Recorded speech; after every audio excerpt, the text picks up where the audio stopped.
Hello, this is Matt. I'm with Kimberly and Angela, and what we want to talk about today is data visibility and why making your data visible will help the performance of your people and your organization.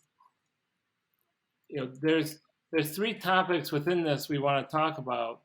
One is transparency. The second is being integrated in that visibility, and then the third is about connecting that data to a business goal. Let's start with transparency. Angela, so do you just um, you make all of your data available to all of your people? Uh, yes, we do. We allow all employees. Let me back up. We do not share employee salaries with our people. I feel employee salaries are a personal thing. I do share our financials and I share our cash information, but I do not put it out just like on a hard drive or a Google Drive and let people just go out and look at it whenever. Quarterly, we have a meeting and I go over the information. I think it's important that people understand what they're looking at, and I give them the opportunity to ask questions and explore, the information that I've given them. But yes, I share our gross margin, I share our SG&A, and I try to share as much information with them that they want to, I guess, intake. Some people aren't. It's amazing because some people aren't interested in it. So it's you kind of have to know your audience and see when people have had enough of talking about financials. Um, but on generally, yes, I share everything. So you've worked in organizations in the past which had varying levels of transparency. What do you think the biggest fears are about providing that transparency? In the past, I think that companies as a whole don't like to share information, especially financial information. And I find that it's generally because they're afraid that the employees will be nervous about the, I guess, how financially stable the company is, and perhaps then maybe they'll leave, or maybe they won't like the numbers, or maybe they'll tell somebody else outside of the company. So I think it comes down to a trust issue. They don't have trust in their employees. But I found that you, if you believe in your employees and trust them, then generally, that I just haven't had that be the case. But generally, I think it's a trust issue with companies and their employees. Yeah, I think there's fear on both. If things are bad, people are going to get scared and leave. And if things are good, people are going to want all the money going to them. Right. And I Exactly. think, and the reality is if people see we're making a lot of money, um, there's they're going to ask questions about, well, how does that work? Can I get, some of that money or what have you? I know in the past, just showing someone a project margin and say this project's making 50% profit has really like shocked people, and they're like, well, isn't that greedy? Are we making that much money on the project? And then you've had to walk them through to show them all of the other expenses that go as part of that, in order. So at the end of the day, you make, most services business, you still make a fairly small profit compared to the revenue number. So talk about that. Isn't giving that visibility to the project margin as an example just just creating work for yourself? I so I agree, and I think that's why it's important that you don't just hand out information; that you actually spend the time to explain what you're showing people. So when I do it, but to answer your first question, it is work, but I think it's work that you owe your employees. They are working for you, and you wouldn't have the income or the money if they weren't working for you. So, in some regards, I think you are accountable to them. So, for me, I like to show the whole thing. I show the revenue, I show the gross margin, and I show the net profit. I also show the cash. And some people, as I said, some people find that odd. But like Matt was saying earlier, when you're doing well, people see these, large sums of money and assume that you're rolling in the dough. But the problem with that is they have that assumption because they don't know the plan. And for us, we have a very clear plan as to where we want to be on a financial standpoint, how much money we want in the bank, how we're going to, share in the profits after that, where we're going to invest. And so I think that if you have a plan and you let your employees know what that plan is, then you alleviate all of those other questions like why is it 50%, or why do you have $700,000 sitting in the bank, or why you know can't you hire so and so, because they already know the answers to those questions because they're already on board with the plan. And if they're not, then they've already asked the question, they've been able to voice their concerns, you've been able to answer their questions, and it goes back to they may not be perfectly happy with the answers, but they've at least had the opportunity to have the conversation. And I think that's the most important side of it. So um, I just think it's really important that you walk them through the whole thing. I So think you're also bringing them along when you do that.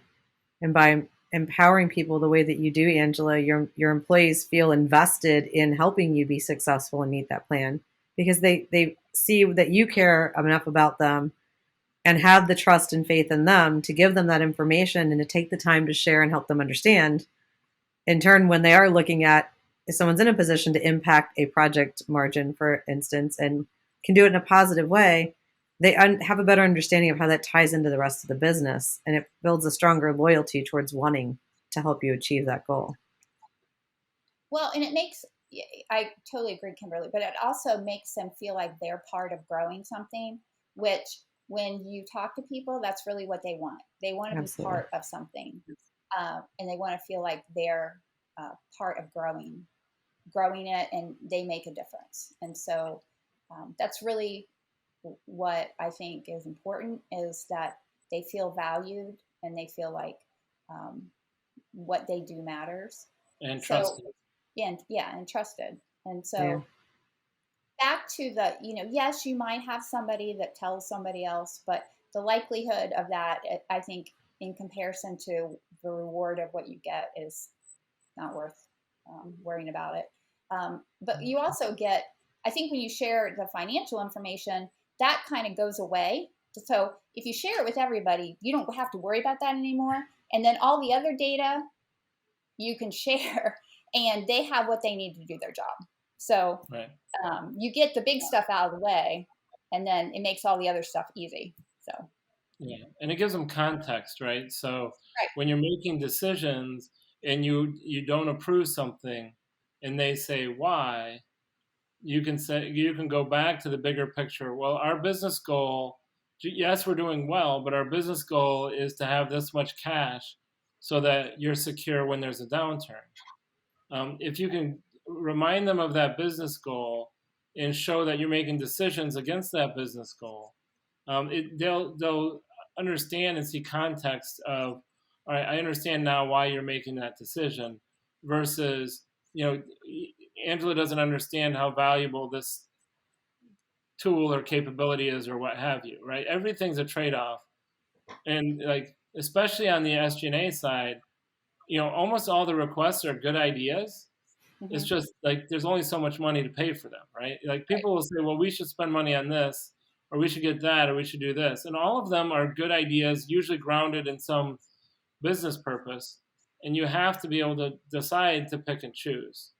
Yeah. Um, The other thing I found too is that our people will come back and say, we don't really need that, or we can get along with just this for now until, X, or, so I think it causes people to even look at how they're spending to how it can benefit the company. Because before, if you don't, they don't have any, as Matt said, they have no context of what anything costs or how anything impacts anything. yeah, So, and you can't blame them if you're not going to give them the information. So, right. So how do you avoid, having, everybody in the company, if everyone in the company has the data, everyone in the company has an opinion, how do you make sure you can actually make decisions? uh, so I have told everybody that honestly, we are not a democracy. We are not a dictatorship, but that at the end of the day, one person has to be the one to make the decision. And I value everybody's opinion. We have done multiple things, honestly. We've had committees that have gotten together when we have a problem that we can't seem to come up with the right answer. We have done surveys. We have done just gotten on a call and been, like voted. But I don't think I've ever just said, it's my decision. I've always tried to include as many people, at least gotten as many individuals' opinions on it before, a decision has been made. But unfortunately, when you're running a company, it does tend to come down to one person, and uh, I think most people understand that. At least that's what we run into, and they understand that they're not always going to get what they want. But what's more important to them is that they are heard. And so that's just how we've been able to do it. And we haven't had any issues so far. I mean, and it's funny because our biggest one was PTO, and that was a really big deal for us. We had unlimited PTO our first year, and we changed it to a PTO policy. And so that was hard for people. Um, but I had to explain the reasons, and you know, um, not everybody was on board, but we got through it, and it's been fine. So So we've talked a lot about transparency and making that data visible and transparent. And you touched on this, but I'd like to drill into it more. Like connecting that to the business goal or the business plan. Like what's our revenue plan? What margins do we need? Cash are we trying to build? mm-hmm. What hiring are we wanting to do? It seems like it's not just making the data visible, but it's connecting it to those business goals. Right. So as you said, it's having a cadence, which we've talked about before. It's not just one thing. It has to be consistently going over where you're currently at, where you want to be, and the roadblocks or the things that are in your way to getting there. For example, we had 6 people come out of a client, well, that we thought was going to be extended through February. So it was important that we acknowledge that to our people so that they knew that the plan had changed, and then we could figure out where those people were going to go. Now we are not as formal with our cadence as we ought to be, and we're working on that. In my mind, it should be a weekly, like a sales report, and that's what we're putting together now, a weekly projection where you go through what was projected and you look at whether or not it got closed, who got extended, and so on. But that information is what they need to have in order for them to see whether or not they're going to then hit the revenue target and the cash target, and the expenses and their gross margin and so forth. But that's the information they should be looking at weekly.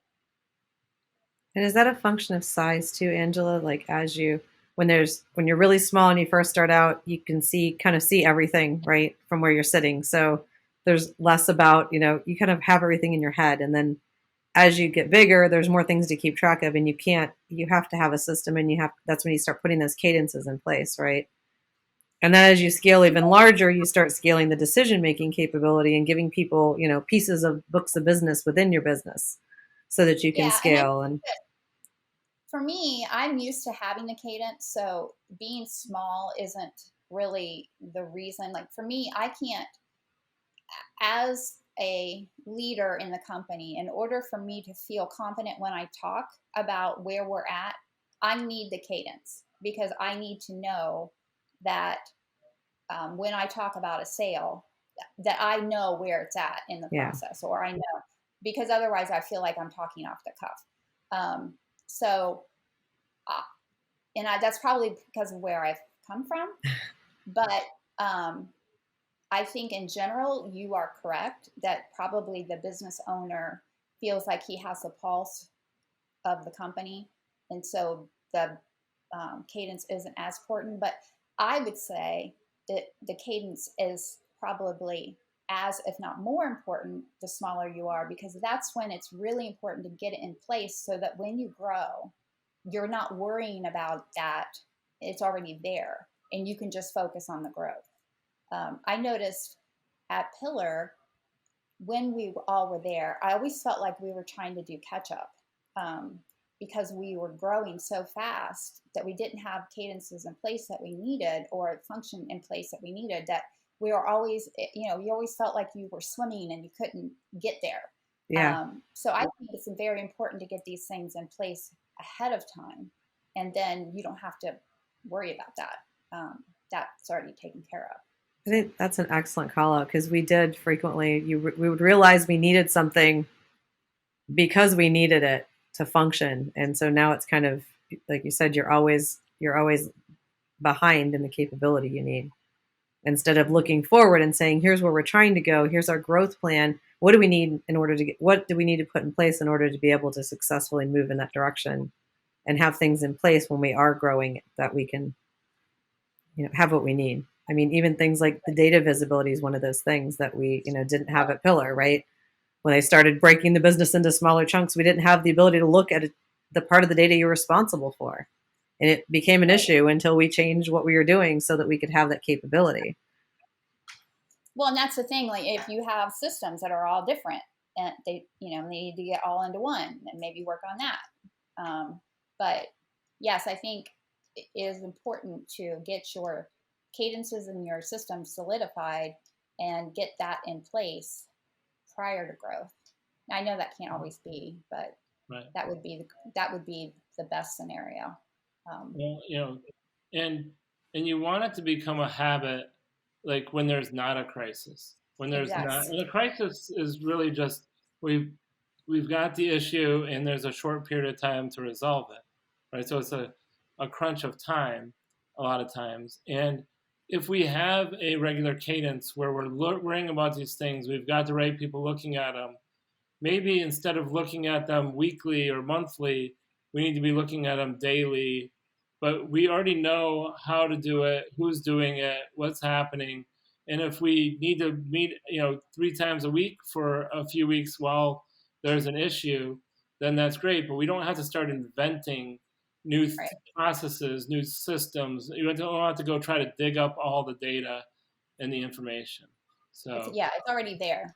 yeah, We're just looking at it uh, more, I guess, yeah, right. than we would before. Yeah, there's so Jamie Dimon in the financial crisis, they asked him like, what new processes did they have to put in place in the middle of the financial crisis? And I saw him at a conference, and he basically said, when there's a crisis, you can't invent anything new. So we had an audit committee which met quarterly, and then when the crisis started, moved it to monthly. And then when things really intensified, it went to weekly. And then, there was a time when, some of the financial institutions were collapsing. We were meeting 3 times a day, but it was the same process, Wow. the same people, the same data. It's just it was intensified. And I think that, getting that in place, and building that habit and knowing how to do it is kind of like practicing for any sport, or it's like getting ready to go to work. Now we're not all good at that anymore because with COVID and everyone working from home. But I have to go to work. Well, I have to get up. I have to shower. I have to brush my teeth. I have to get dressed. Right? You do it all the time. When you have to do it faster, you might fumble around a little bit, but you kind of know what to do. So I think that building those habits when you're doing well really help to put you in place for when there are issues, when there is a lot of change going on, to be able to address it. Yeah. I don't think the last thing I'll say on this is I don't think businesses value it enough either. They don't put enough investment into it, and I think that's part of the problem. Um, these things really, as you just said, Matt, they, you know, during a crisis can become very important. And so I think that as a whole, business should think about, um, cadence, back office, just growth, sales, Yeah. all those things. Generally, growth is invested in, but the way to manage growth isn't necessarily. But they're all very important, and they should be invested in the beginning, not Right. when the company's already exploding, and then you have to. Right. Great. So the last thing I wanted to touch on is where we've been talking a lot about this at the very strategic level. At the kind of across the whole company at the top, and but data visibility, and we've talked about this in a lot of our other talks. And Angela, you mentioned earlier that once you solve these big things, then it unlocks it for your teams. So the team that owns an account, right? They may not, affect all of these things, directly, but they may have a book of business of 3 or 4 projects that are fitting together, and it starts to kind of cascade down.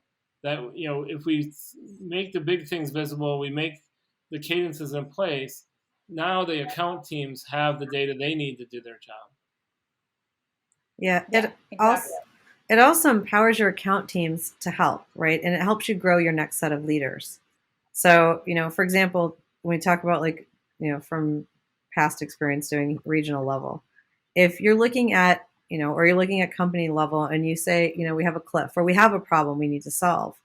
If your leaders, your next level of leaders understand the business, they understand how their piece fits in, they can see the information, then you're empowering them to help solve the problem, right? And like Angela said, yes, there is a decision maker, right? So not everyone's going to, they're not going to go off and just do things, but it gives them the visibility to say, okay, well, if we have a cliff in April and all of a sudden we have 20 people on the bench, if I've trained and empowered the leaders at each of the accounts, and we say, okay, we had 20 people hitting the bench in April, then they're going to look at their account and say, you know what, I can take another person on this project over here, or I can add a person over here, or we can do this to help mitigate that. And it allows you to kind of broaden your problem solving as well. It gives you the ability to leverage your leadership team to help you solve those problems. And that solves the problem not just at their account level or the regional level, but at the business level.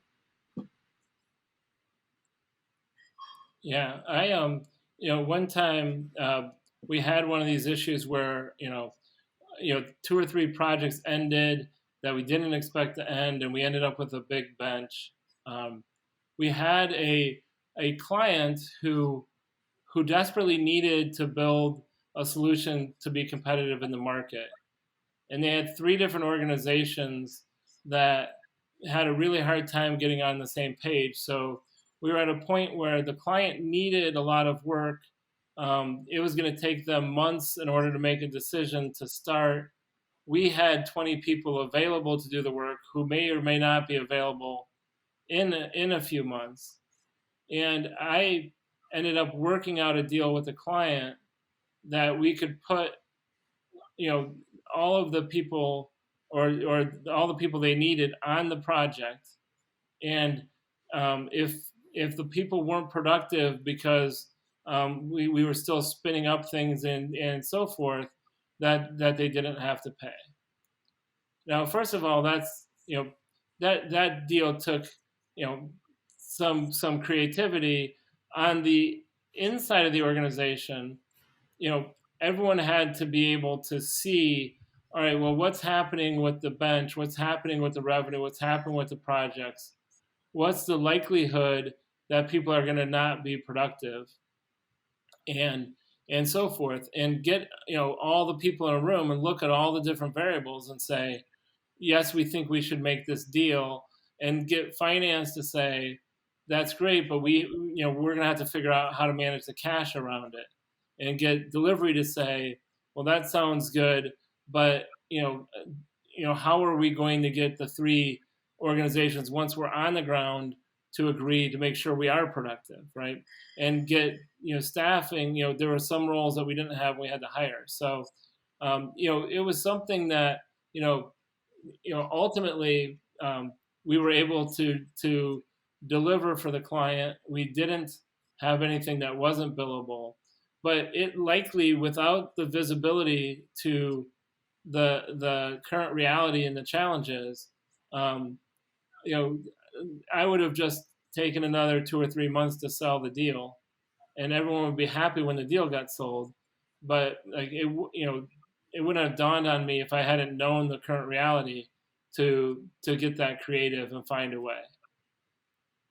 Again, in this case, I actually was, well, I guess I wasn't the decision maker, but I had pretty good influence on making that decision of whether we did it.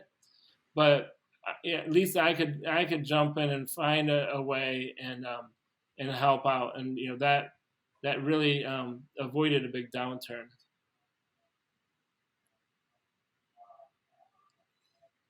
Yeah, I think another thing, we were talking high level, like you said. One of the things I share are our PTO, um, and I don't know that people really take that in as far as what it costs our company. But um, just recently, everybody put their PTO in for the year, and I noticed that we had, basically 3/4 of our company off in December. And so we took it down the next level then to the tech leads, individual projects. And it was easy because they've seen these reports and because they know financially where we're at and what we're trying to do and so forth. Then I didn't have to have much of a conversation with them about why that wasn't going to work. We can't, obviously, we're small and you can't lose that amount of money or revenue in a month. So again, that's a way to empower your employees to feel like they're making the difference, and because they already understood what I was showing them. I don't know that they always, when it's all rolled up, that they necessarily understand it, but when you take it down to that level, then it really impacts them. Right. Okay. Well, I think this was good. I'm sure there's a lot of different angles we could take this conversation. So if you have other thoughts, comment, and subscribe for more topics like this. Talk to you later.